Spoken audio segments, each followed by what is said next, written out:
আসন্ন টি-20 বিশ্বকাপে ভারতের মাটিতে খেলতে যাবে না বাংলাদেশ ক্রিকেট বোর্ড এখনও তাদের সিদ্ধান্তে অনড়।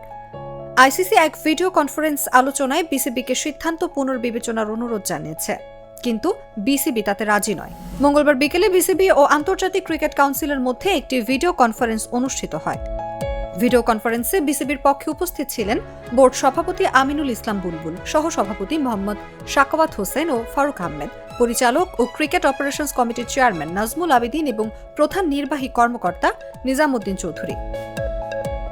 আলোচনায় বিসিবি ভারতে সফর না করার সিদ্ধান্তের বিষয়ে নিজেদের অবস্থান পুনর্ব্যক্ত করে। বোর্ডের পক্ষ থেকে জানানো হয়, নিরাপত্তাজনিত উদ্বেগের কারণেই এই সিদ্ধান্ত নেওয়া হয়েছে। একই সঙ্গে আইসিসির কাছে বাংলাদেশের ম্যাচগুলো ভারতের বাইরে আয়োজনের অনুরোধও পুনরায় জানানো হয়। এ সময় আইসিসি জানায়, টুর্নামেন্টের সূচি ইতোমধ্যে ঘোষণা করা হয়েছে এবং বিসিবিকে তাদের অবস্থান পুনর্বিবেচনার অনুরোধ জানানো হয়। তবে বিসিবি তাদের সিদ্ধান্তে অনড় থাকার কথা জানায়। উভয় পক্ষই বিষয়টির সম্ভাব্য সমাধান খুঁজে বের করতে আলোচনার ধারাবাহিকতা বজায় রাখার ব্যাপারে একমত হয়েছে। বিসিবি জানিয়েছে, খেলোয়াড়, কর্মকর্তা ও স্টাফদের নিরাপত্তা এবং কল্যাণ নিশ্চিত করাই তাদের সর্বোচ্চ অগ্রাধিকার। একই সঙ্গে বিষয়টি সমাধানে আইসিসির সঙ্গে গঠনমূলক আলোচনা চালিয়ে যাওয়ার প্রতিশ্রুতি দিয়েছে বোর্ড।